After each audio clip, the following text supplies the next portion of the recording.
ao serviço daquilo que vocês sentem um para o outro, que é o amor. Sente que na cabeça de muitas pessoas este é um tema tabu, a sexualidade, a vida sexual de uma pessoa deficiente? Ainda hoje é um tema tabu em Portugal?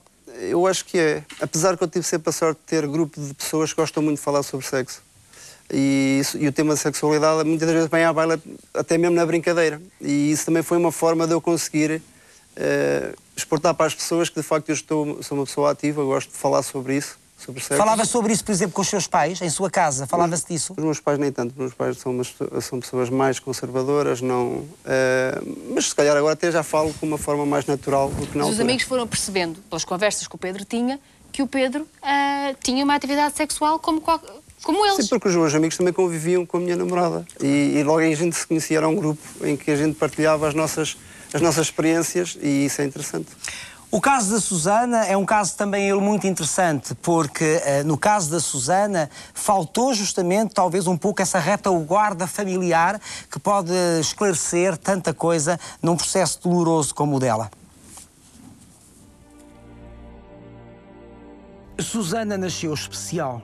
Uma miopatia congénita não permitiu que os seus músculos se desenvolvessem como os das outras crianças. Contudo, as limitações do seu corpo não criaram barreiras ao espírito vivo e à curiosidade que tinha pelas coisas da vida. Oriunda de uma família muito conservadora, Susana percebeu muitas vezes que na sua própria casa todos acreditavam que a deficiência não a deixaria namorar, casar e ter uma vida sexual plena. Mas ela recusou o destino ditado pelo preconceito e hoje tem uma história diferente para nos contar. Merece um forte aplauso a Susana. Seja bem-vinda, Susana.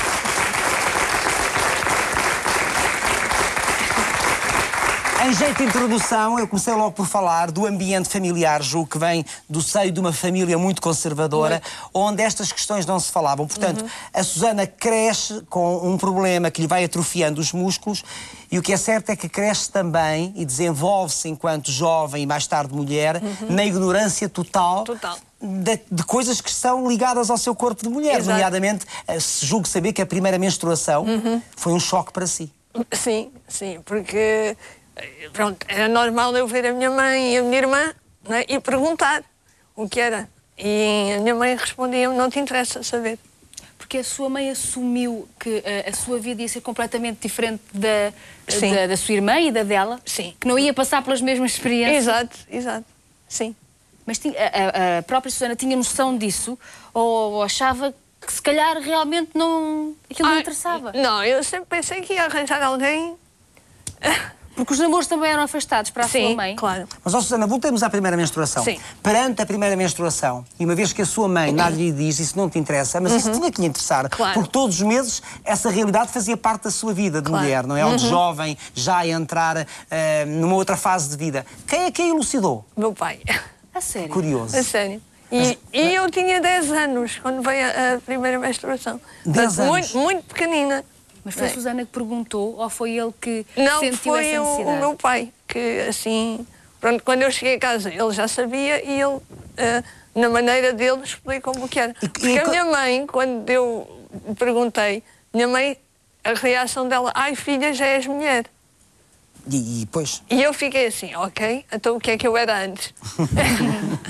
Era criança.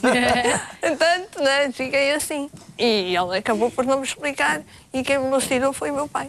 Mas conseguiu entender essas atitudes da sua mãe? Seriam atitudes motivadas pela falta de informação, pelo medo também? Não, acho que era mais falta de informação. Porque a minha mãe vem de um meio, de uma terrinha muito... Isto no tempo da minha mãe com a minha avó também não se falavam destas coisas, não é? Então o meu pai até dizia, a tua mãe veio muito cedo para a cidade, mas ficou lá na terra ainda, não cresceu. Então os namoricos, o despertar dos afetos, dos sentimentos, o amor, nada disso se falava? O primeiro beijo que eu dei foi com 16 anos. Só contei à minha mãe 2 anos depois. Porquê? Porque tinha medo da reação dela. E reagiu muito mal. Como é que ela reagiu? Mal.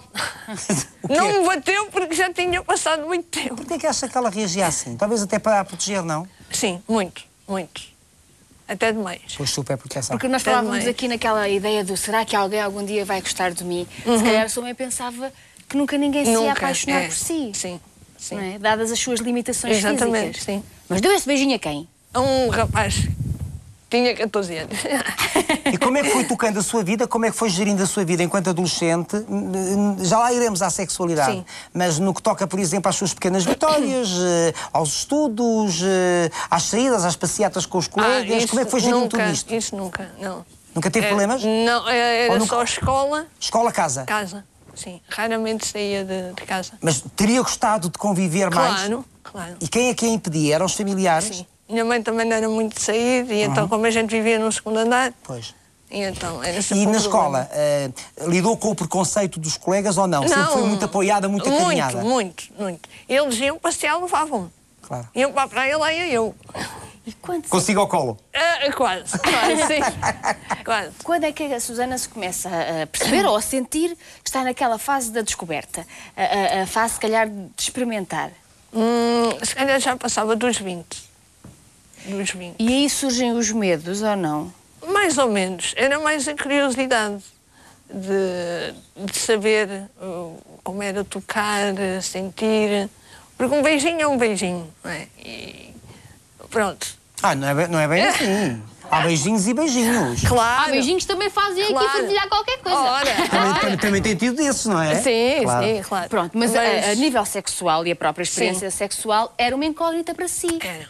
Mas isso começou a provocar algum desejo de Sim. conhecimento, não é? Se calhar depois de ter conhecido o meu marido. Começou a mais nessa altura. Mas já havia falado de sexo, de afeto, de amor com alguém? Com uma tia, sim. Com uma tia? Sim. Irmã- Com uma tia, irmã- não, uma tia que é a esposa de um tio, irmão da minha mãe. E fez-lhe perguntas, foi? Muito. Sim, quando tinha dúvidas, algumas coisas já, pronto, aprendia por mim, vendo televisão, pronto, tentava cultivar por aí. Mas quando tinha dúvidas, e quando a minha tia ia lá de férias, É a fantástico. gente falava muito sobre isso. Como é que conheceu aquele que viria a ser o seu marido? Na internet? Na internet? Sim? Sim. E houve... Era porque eu sempre dizia, o que tiver que ser para mim, vem. Nem que seja um varredor de rua. É guardado está. Pronto. E depois, quando veio a internet, eu dizia, o que tiver que ser para mim, nem que venha Foi na conversando internet. com ele. Sim. E Sim. disse logo a sua condição? Não, disse-me passado 2 meses, mais ou menos. Teve medo, teve sim, receio? Sim. Sim. Porque em 2 meses, mesmo através da internet, pelo menos há ali alguma simpatia que Claro, se vai gerando, exato. não é? E eu via-se que a relação, a amizade estava a ser boa, né, e que podia vir uma amizade, então contente, sim. E qual foi a reação dele? Aceitou muito bem. Lembra-se do que ele lhe disse? Não, mas ficou logo disposto a ir-me conhecer. Foi motivo até para ele querer muito conhecer a Sim. Susana. Sim. E vocês começam depois o namorico. Sim. Até chegar à fase, lá está, da Lá experiência. está. Pois.